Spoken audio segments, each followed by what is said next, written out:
Welcome, one and all, to another Yahtzee game.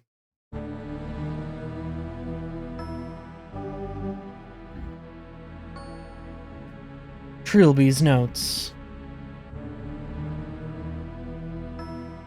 Without any ado whatsoever, let's get into it. This is not a point-and-click adventure game. The following documents are taken from the handwritten notes of Trilby, an STP field operative. And you'll have to read that faster. Game over, man. Game over.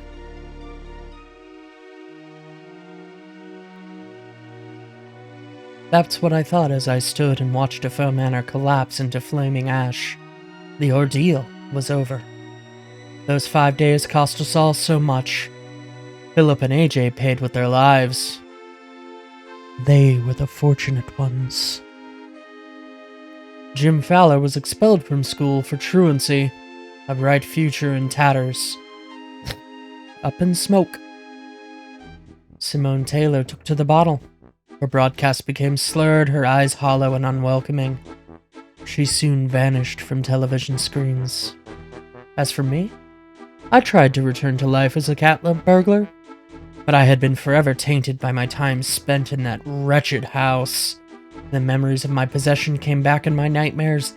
Every night I was there again in the mansion, staring through unfamiliar eyes as Philip died at my hands.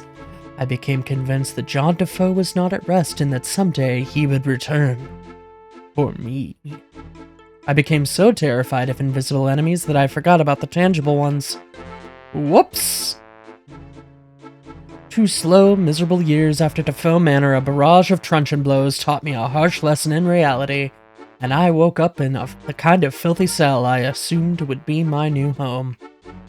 But then he came, the man from the government, with his nervous smile, offering an alternative. The Special Talent Project. Not to be confused with the Stone Temple Pilots. It had been that much earlier that I would have sooner died than entered an obligation with anyone, least of all the government. Fair enough. DeFoe Manor changed me so much. Whatever my reasons, I left my past behind and resolved to give my new superiors nothing to complain about. I spent a year and a half completing assignments, developing contacts, building a reputation, and then the past caught up. In the summer of 1997, I became concerned about Simone Taylor's mental well-being. The papers were reporting her continual breakdown, and she had become a virtual recluse. I had no idea if my appearance would assist or hinder.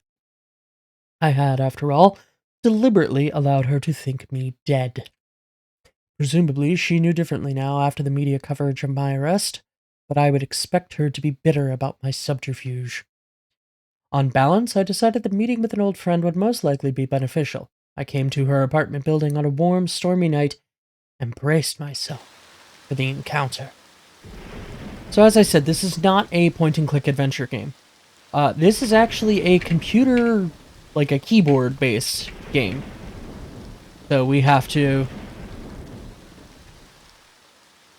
type in commands.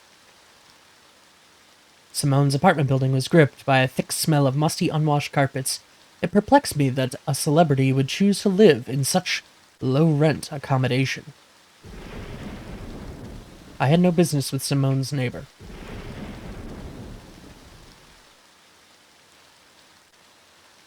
I knocked sharply upon Simone's door. Receiving no reply, I knocked again. Louder. Still no response. The doorman had assured me Simone was in. I decided it was time to enter by my own methods. Let's pick the lock. I reasoned that Simone would have been in trouble, and even if she wasn't, that at worst I was only playing to my reputation. I spent a few minutes feverishly picking the lock, then let myself in. Oh, Trilby. Simone's bedroom light refused to turn on. I stood in pitch darkness, the intermediate flashes of lightning preventing my eyes from adjusting. Open. Blind. Oops. I pulled open the blind. Oh no.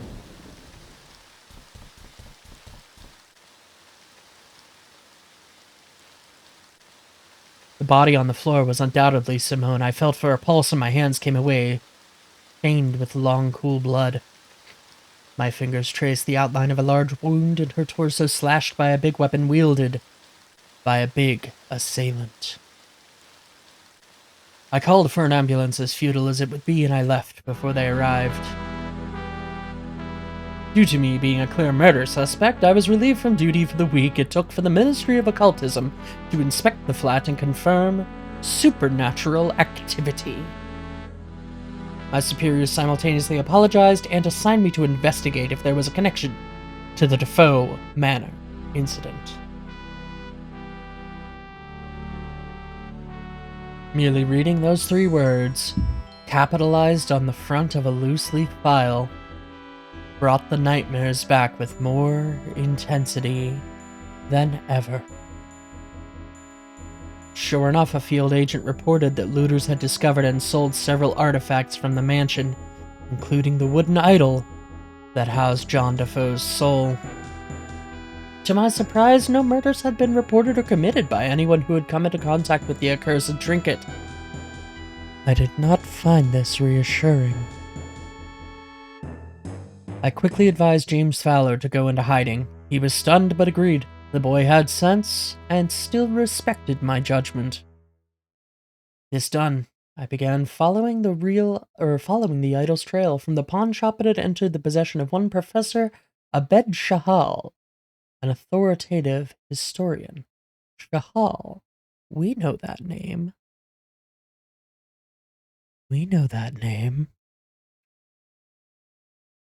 He had scheduled some kind of antique fair in the Clanbronwyn Hotel on a small island off the coast of Angsley, popular with tourists. Assuming the role of scholar of antiquities, I booked a room. 28 July 1977, I caught a ferry from Porthlachog in Angsley and arrived at around 3 p.m. in Clanbronwyn Island's coastal village. A note.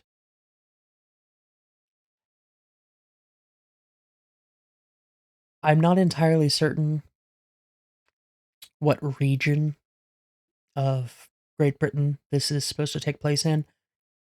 Based on prior experience with the game, I would assume it's somewhere either in the Wales area or maybe, the Scotland, Ireland, that Bay area, north of England.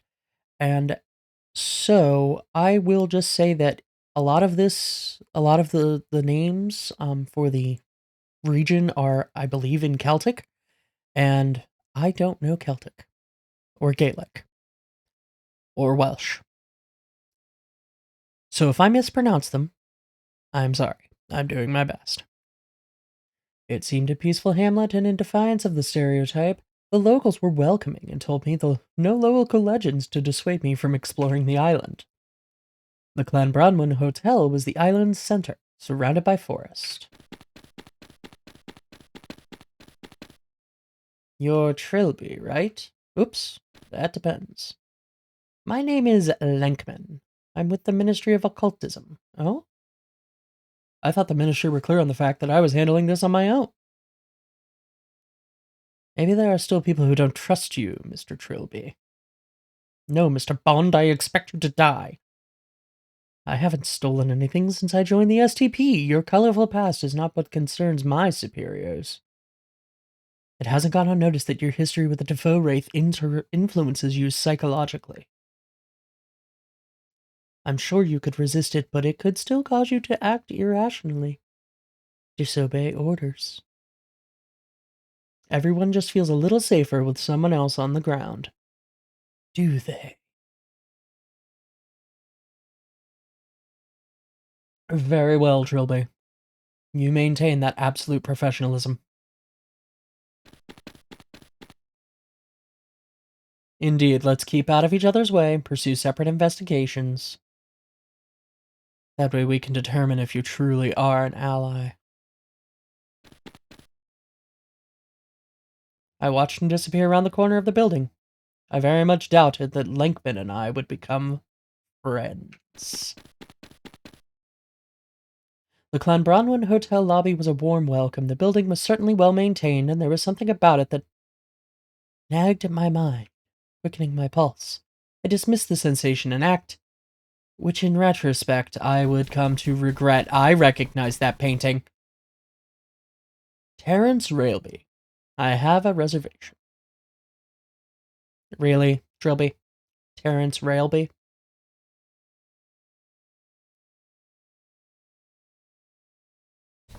Sure, sign the check-in book. Oh, okay. Oh, Professor, so that must be Professor Chahal. Indeed.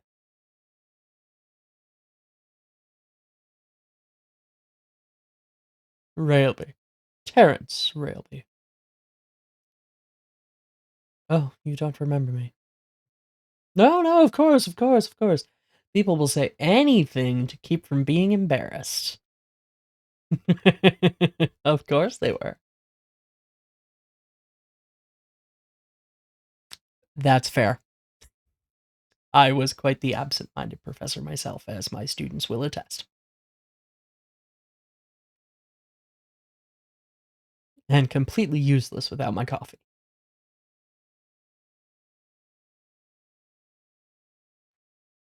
Indeed, we do, apparently. Are there any more wealthy investors than the crown government?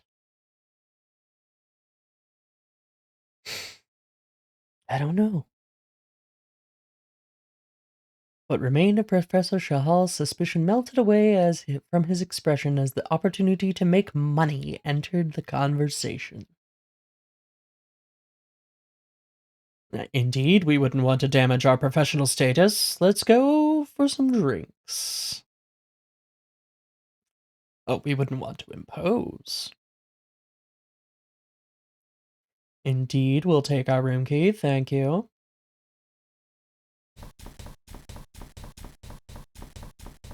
Whoa.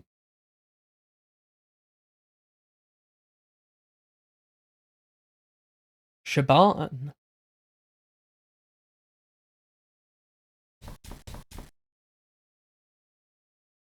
Shaban is a very pretty name.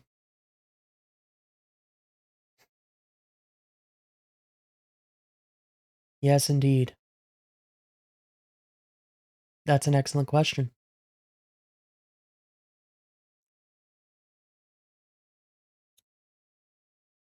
Will you?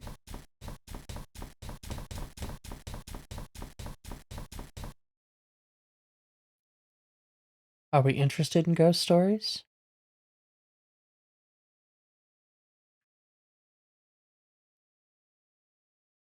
Indeed.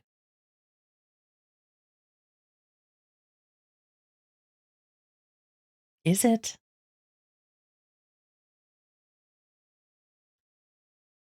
Really?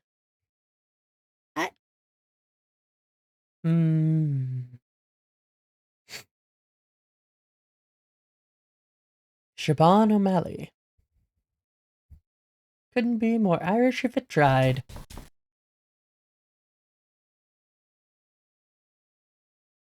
O'Malley the alley cat? No, that's a different O'Malley. Ask a bed about idol. Does a huge man in a melting mask and a leather apron mean anything to you? Never mind.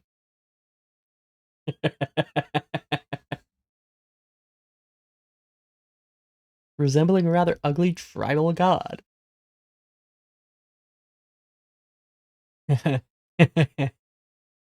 Ah, yes. Yes, they would be. Indeed. Like the one where we trapped a wraith into its body and then burned the whole house down.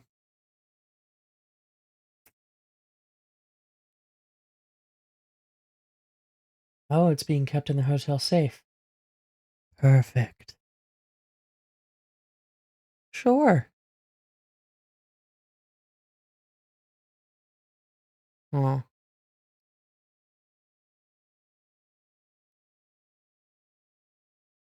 Why not, Trilby? Let's just go to the safe, steal the idol, and ski-dats.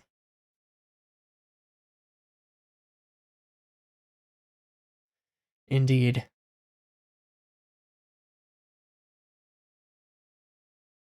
Silverware, ceramics. Okay. Painting. Painting? Oh. Yes. The painting. That painting.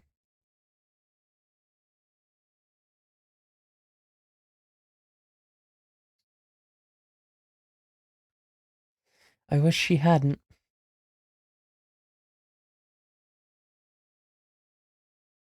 Indeed, Trilby.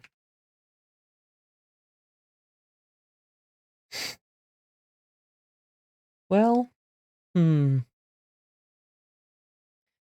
you all didn't sleep in a room with that painting for 5 days. What? My thoughts exactly.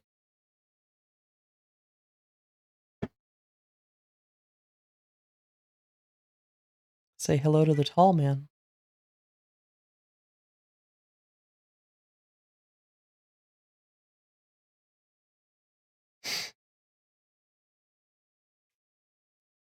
He saw us. Oh no. Oh no.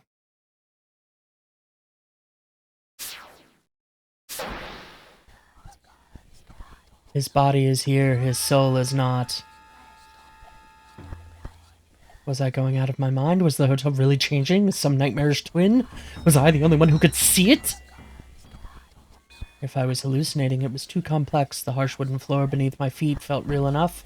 The horrendous stench of rotting flesh that reached my nostrils could not have been conjured by my imagination. I had decided I had to find John DeFoe's idol as soon as possible. If not that, then at least the painting Shahal had mentioned. Some connection existed between the manor and this sudden madness.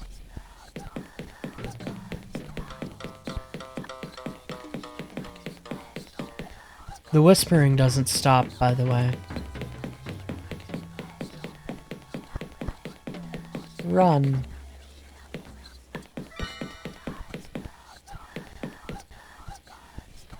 Priest or prisoner, acolyte or slave. His body is here, but his soul is not.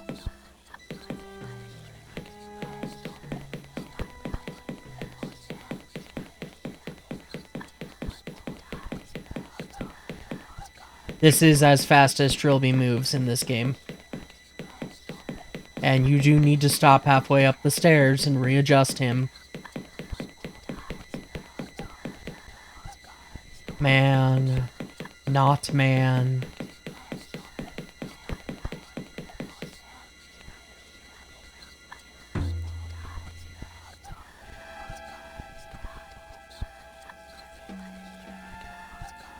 Chzo loved me.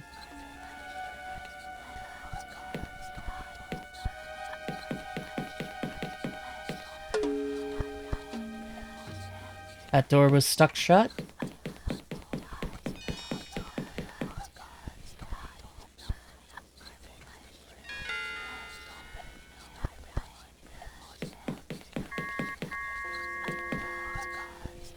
Love me, Chzo. Who is Chzo? Bring her back. That's grisly.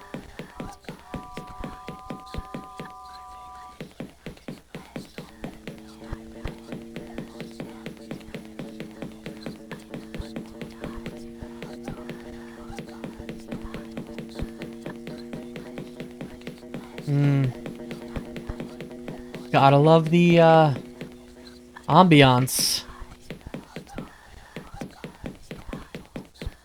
Right?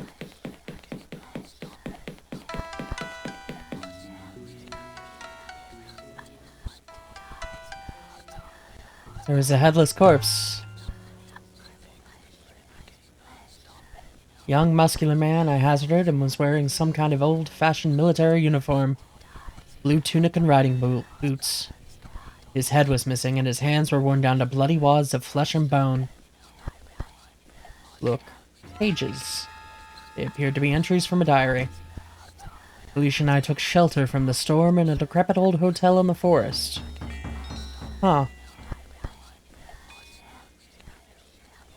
Exploring the hotel, it has become increasingly clear the place was not as innocent as it first seemed. Yeah. Devilry is at work.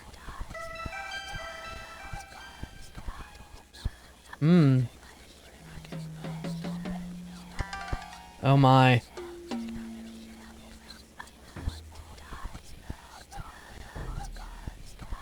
The murderous figure in black. Oh.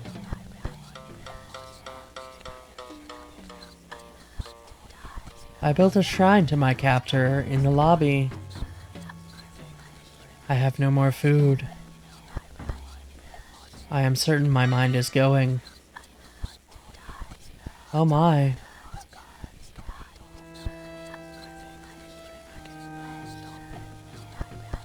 What is his relationship to that disgusting beast? Is he a servant or a prisoner? Sometimes he acts alone, sometimes at the behest of a higher power. What does he want from me? He is after me now. I think I must have done something wrong. It hurts.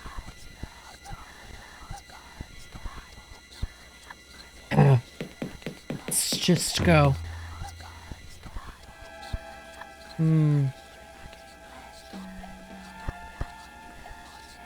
Indeed.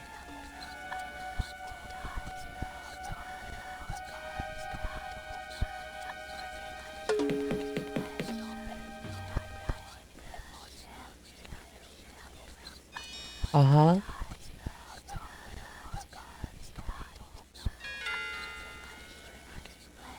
Uh-huh.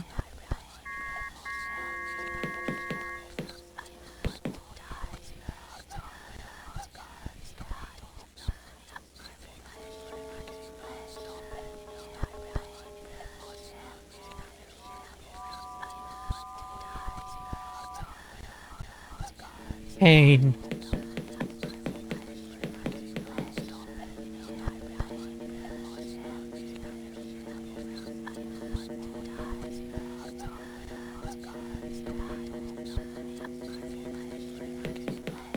All right.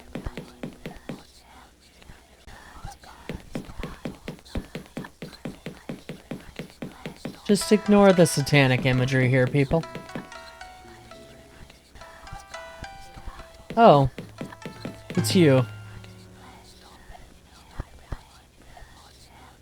Uh-huh. Look, bar.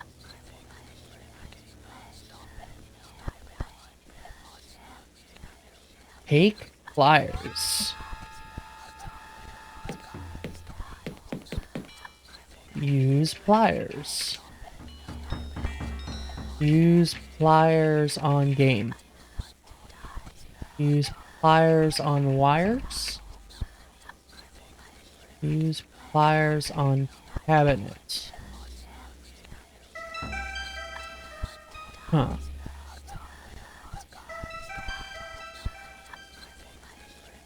Put the front plate ajar.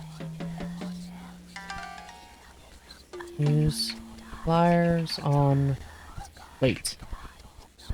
Okay, I guess not.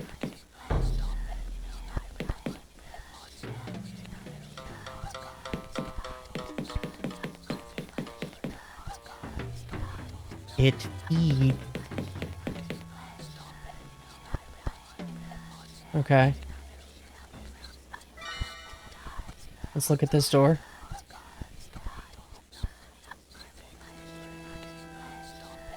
Uh-huh.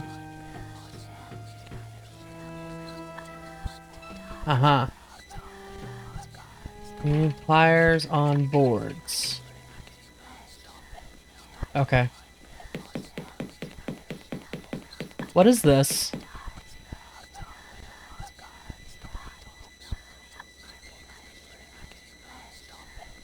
Uh-huh. Let's just take some of this. Uh-huh.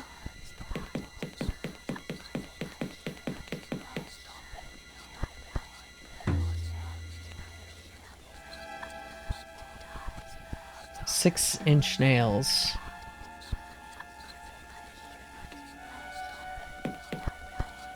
We'll just... I don't want to go in there anymore.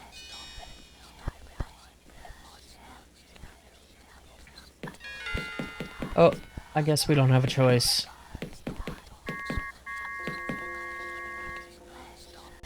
Please make the whispering stop. Wait, what's this? Brand new sealed envelope.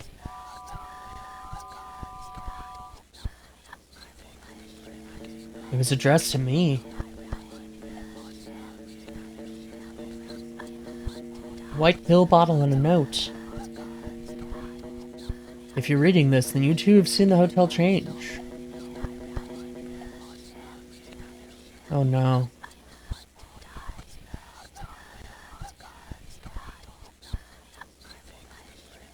Tranquilizers, okay.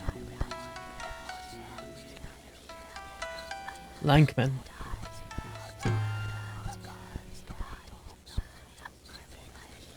Take a pill.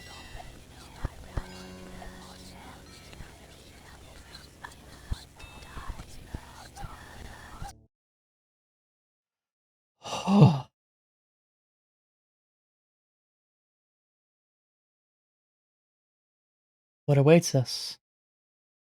Find out next time on Let's Play Trilby's Notes. I've been the Arcane Rogue, and as always, I hope you have a wonderful day. You can.